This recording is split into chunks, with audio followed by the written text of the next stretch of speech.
Welcome to the Explainer. Today, we're stepping right into the commander's tent. We're playing armchair general to decode one of history's absolute most brutal tactical dilemmas, the Battle of Guandu. Just picture it. You're on the front lines, staring out across this chaotic battlefield, and you know that your absolute destruction is basically mathematically guaranteed. It's this high-stakes puzzle of survival, deception, and pure grit. So how do you survive when the odds are just impossibly stacked against you? Let's open up the campaign log and dive right into the intel. Right off the bat, you're looking at a genuinely terrifying reality. A 5.5 to 1 troop disadvantage. I mean, this isn't your standard underdog story. Strategically speaking, this is a living nightmare. As a commander, when an enemy outnumbers you that heavily, a direct force-on-force clash, that just means total annihilation. You absolutely cannot win a war of attrition here. You've got to change the actual math of the battlefield. To put some real spatial numbers to that terrifying ratio, let's look at the strategic board. You are General Cao Cao.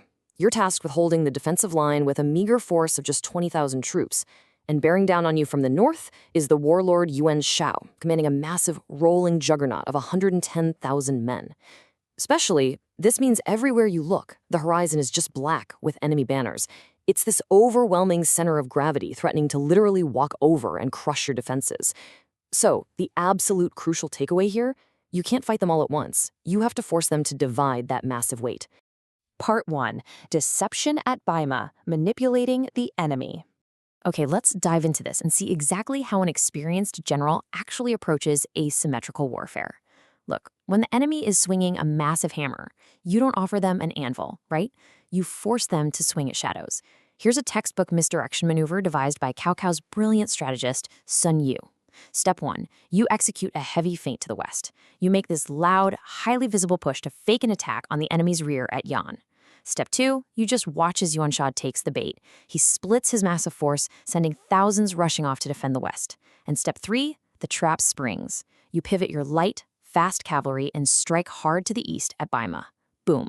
You've just forced the enemy into a massive spatial overextension, completely turning their massive size into a logistical weakness. And that masterful maneuver perfectly sets up this incredibly dramatic moment. With the enemy ranks divided and caught entirely off guard at Baima, Cao Cao unleashes a swift, brutal decapitation strike. He sends in his vanguard, led by the legendary warrior Guan Yu, and Guan Yu just charges directly through the chaotic, surprised enemy lines. In a single, punchy wave of momentum, he pierces right to the center, reaches the enemy commander Yan Liang, and strikes him down before a proper defense can even be organized. Literally, with their commander dead, the enemy routs. The siege at Baima, instantly broken. Part 2. The decoy at Yanjin, exploiting enemy greed. Now, winning one skirmish doesn't win a war. A furious Yuan Shao immediately sends a massive vanguard to hunt Cao Cao down. And maintaining tactical momentum while you're retreating from a behemoth, well, that requires cold blood and a really deep understanding of human psychology. And this brilliantly illustrates that. Cao Cao finds himself at a crossing called Yanjin, being aggressively pursued by the renowned enemy general Yuan Shao. But instead of forming up his heavily outnumbered troops for some desperate traditional defense, he recognizes the perfect environment for a psychological trap. Let's break down the actual mechanics of this ancient decoy tactic. Cao Cao orders his retreating men to literally drop their baggage, their supplies, and valuables right smack in the middle of the road, and then hide. When Yuan Shao's pursuing vanguard arrives, their military discipline just completely evaporates. The soldiers see the loot, they break their combat formations, and they scramble to grab the treasure. They let their own greed blind them to the battle space. And at that exact moment of maximum chaos and vulnerability, Cao Cao launches a devastating organized counterattack. Once again, Guan Yu rides out and eliminates the enemy general, Wen Chou. I mean, think about that. That's 2 elite vanguard commanders taken off the board simply by weaponizing the enemy's own greed against them. Part 3. The logistical crisis. A war of attrition. Despite those brilliant, punchy tactical wins, the quick maneuvers had to end. Cao Cao eventually retreats to his main stronghold, this choke point at Guandu. Both armies dig deep trenches, they build high ramparts, and a brutal, static war of attrition begins. Because look, here's the unglamorous truth of conflict. Supply lines dictate the tempo of war. You can be the greatest tactician on earth, but if your men can't eat, you're gonna lose. After months cut off at Guandu, Cao Cao's grain supplies are entirely depleted. His forces are starving, morale has just plummeted, and the men are physically exhausted. The grinding reality of this heavy pressure really sets in, and Cao Cao actually drafts a letter to his advisors, fully ready to abandon the front lines entirely and just retreat. But it was his chief strategist, Xun Yu, who writes back with this absolutely pivotal directive. Hold your ground at Guandu. This is the turning point. Xun Yu reminds his commander that, sure, while they were starving, the enemy was also fatiguing, and whoever blinked first was going to lose the entire north. The pressure in this moment is just immense. Cao Cao has to hold a collapsing, starving defense, literally gritting his teeth and waiting for the enemy to make a fatal logistical mistake. Part 4, Strike the Vulnerable Artery, the Wuchao Night.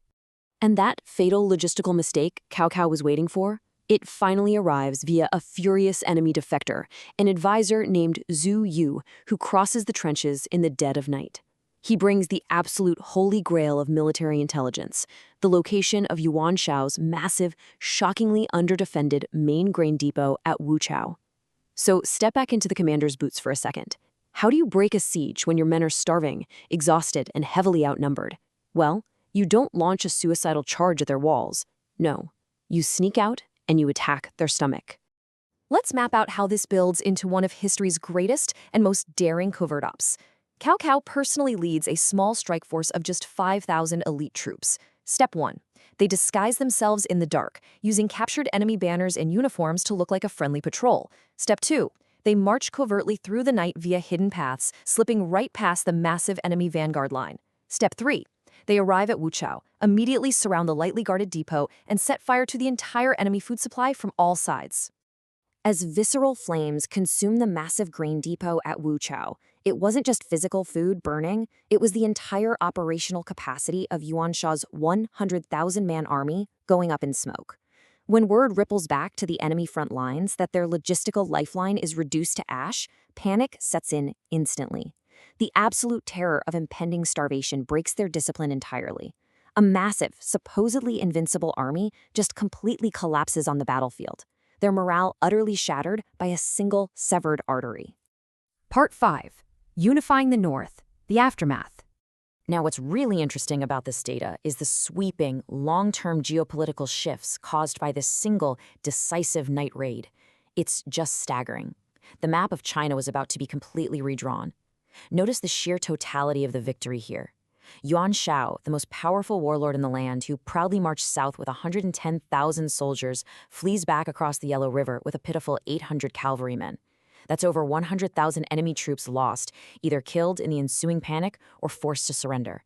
An entire military superpower was annihilated, not by a bigger army, but because a vastly inferior force identified and severed their supply line.